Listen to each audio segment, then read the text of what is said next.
Nah, baik ya, silahkan disimak untuk kelas 8. Kelas 8 ya, hari ini Pak Guru akan menjelaskan mengenai jenis-jenis drama ya. Ada 3 jenis drama yang akan Pak Guru jelaskan.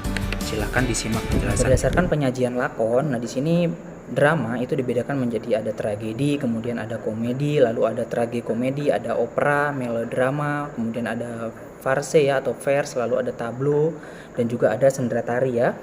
Nah, untuk tragedi, tragedi di sini mengisahkan tentang kepiluan ya atau kepedihan. Nah, jadi di dalam tragedi itu biasanya dramanya isinya sedih-sedih ya. Jadi biasanya di dalam endingnya itu berakhir dengan kesedihan, kepiluan, kemudian penonton itu diajak untuk ikut dalam kesedihannya.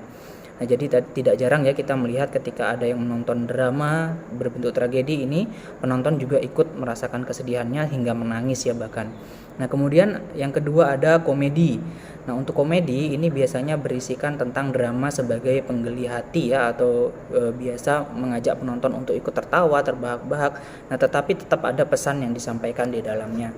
Lalu yang ketiga ada tragikomedi. Nah, untuk kalau tragikomedi, nah ini adalah gabungan ya antara komedi, kemudian ada juga gabungan dengan yang tadi tragedi ya. Jadi tragikomedi ini terkadang di dalam drama tersebut kita akan ikut menangis, kita akan ikut bersedih, kita akan ikut pilu ya, tetapi terkadang juga kita bisa ikut terbahak-bahak karena mengisahkan kisah yang juga berbentuk komedi atau lucu. Nah, kemudian ada opera. Nah, kalau opera ini biasanya dialognya dinyanyikan ya, kemudian diiringi musik, hampir sama seperti musikalisasi puisi, tetapi di sini ada dialog-dialog yang disampaikan. Nah, kemudian dialog ini memang mengutamakan dari nyanyian-nyanyian dan musik-musik ya, biasanya disesuaikan dengan musiknya seperti apa, nanti dramanya akan mengikuti seperti apa. Kemudian lakon, sarananya juga akan mengikuti ya, itu biasanya kalau di dalam opera pendek ya itu disebut juga dengan operet. Nah, lalu ada melodrama. Nah, kalau melodrama ini biasanya diucapkan juga dengan melodi musik ya, tetapi di sini biasanya tidak ada lagu-lagu yang disampaikan, biasanya hanya musik-musik saja. Nah, kemudian diucapkannya sesuai juga dengan musik pengiringnya. Bahkan kadang juga pemain tidak berbicara apapun, tetapi ada musik yang mengiringinya ya. Bisa melo musiknya sedih. Nah, mungkin kita hanya bergerak di dalam dramanya, tetapi bisa jadi kadang tidak ada dialog-dialog yang disampaikan. Nah, kemudian bagaimana cara penyampaiannya, yaitu dengan ekspresi-ekspresi wajah ya. Jadi ekspresinya menyampaikan pesan dari apa yang ingin disampaikan dalam drama itu. Lalu selanjutnya ada verse ya atau farse. Nah, di sini ada drama yang menyerupai dagelan. Nah, dagelan itu kalau di dalam bahasa Jawa artinya hampir sama dengan lelucon ya. Artinya juga polanya berbentuk pola komedi. Nah, kemudian di dalam gelak tawa ini dimunculkan juga kata-kata, kemudian ada perbuatan ya yang itu akan menjadi lucu ya, kemudian mengundang gelak tawa agar penonton juga merasa senang. Lalu ada juga tableau. Nah, kalau tableau ini mengutamakan gerak ya. Nah, kemudian ada sendratari. Nah, sendratari ini adalah gabungan antara seni drama kemudian ada seni tari. Nah, jadi pemain ini menari ya, menari-nari, kemudian ada juga rangkaian peristiwanya diwujudkan dalam bentuk tari yang diiringi musik. Nah, jadi penonton itu mengetahui peristiwa ini sedang dipentaskan itu apa melalui tarian-tarian yang ditonjolkan atau disampaikan.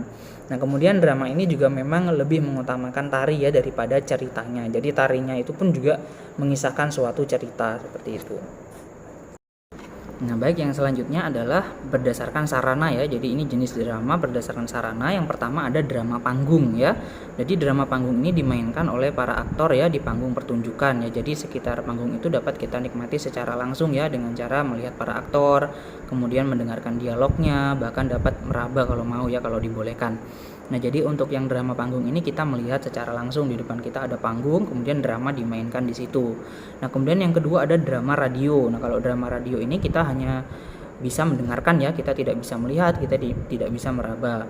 Kemudian ada drama televisi. Nah, kalau drama televisi ini juga sama ya, kita bisa mendengarnya, kita bisa melihatnya, tetapi kita tidak bisa meraba para aktor atau pemainnya, kita tidak bisa memegang bagaimana settingnya ya, kita hanya bisa melihat dan mendengar saja. Nah, kemudian di dalam drama televisi ini dapat kita lihat ya, baik secara langsung maupun mungkin siaran ulang ya. Jadi bisa dilihat ditayangkan kapan saja sesuai kapan akan ditampilkan. Kemudian drama film, nah hampir sama ya dengan drama televisi. Nah kalau drama film ini bisa kita lihat, bisa kita dengar ya. Nah bedanya dengan yang film dan televisi tadi apa bedanya? Kalau di film ini biasanya di layar lebar ya, dalam bentuk bioskop, ditayangkan di studio yang besar, dan biasanya kita menonton bersama-sama menggunakan tiket dan lain sebagainya. Nah kalau kemudian yang selanjutnya ada drama wayang ya. Kalau drama wayang ini ada ceritanya, kemudian ada dialognya, kemudian tontonan tersebut juga disebut drama. Karena apa? Karena wayang itu kita lihat ya, di depan kita lihat ada wayang yang bergerak, kemudian ada tokoh-tokoh yang dimainkan di dalam wayang tersebut, ada cerita yang ingin disampaikan ya, misalnya ada wayang golek, wayang kulit dan lain sebagainya. Lalu ada juga drama boneka ya. Nah kalau drama boneka ini biasanya bonekanya bisa dimainkan oleh dalang, sama seperti wayang ya, kadang dimainkan oleh dalang, digerakkan, kemudian ada alur ceritanya, diceritakan bagaimana kisahnya. Nah tetapi ada juga di drama boneka ini bonekanya berbentuk besar ya, atau kostum. Nah kemudian ada yang memainkan menggunakan kostum tersebut untuk memainkan suatu drama atau ingin menyampaikan sesuatu dari drama itu. Nah jadi itu bedanya ya, sebenarnya sama-sama. Ada juga yang boneka kecil itu dimainkan sama seperti wayang, tetapi ada juga yang boneka besar itu dimainkan oleh manusianya langsung, biasanya memakai kostum seperti itu. Nah untuk yang selanjutnya ada drama tradisional dan modern ya, ini berdasarkan ada atau tidaknya naskah. Nah yang membedakan kalau di drama tradisional ini memang tidak menggunakan naskah ya, adanya naskah pun itu hanya kerangka-kerangka dari dramanya saja atau poin-poin penting dari dramanya saja. Jadi tidak dijabarkan dialognya seperti ini, kemudian nanti geraknya harus seperti ini. Nah kalau di dalam naskah drama tradisional itu tidak ada seperti itu ya. Nah kalau di drama modern, nah itu sudah ada naskah-naskahnya, kemudian dialog-dialognya, nanti geraknya harus seperti ini ya, geraknya harus begini, harus begitu. Nah itu sudah diatur di dalam naskah drama yang modern. Nah kalau di drama tradisional itu memang memiliki banyak resiko ya, apalagi jika pemain-pemainnya itu kurang profesional atau masih kurang pengalaman.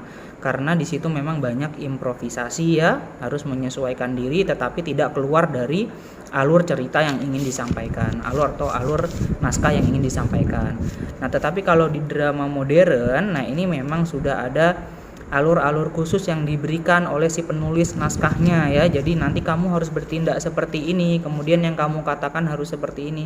Nah, jadi sudah ada jalan-jalannya yang ingin disampaikan sehingga resiko untuk gagal itu semakin minim ya, tetapi di situ memang dari segi pengalaman memang bagus ya dari segi yang naskah drama tradisional. Nah itu yang membedakan ya antara drama tradisional kemudian drama modern, itu yang membedakan ya.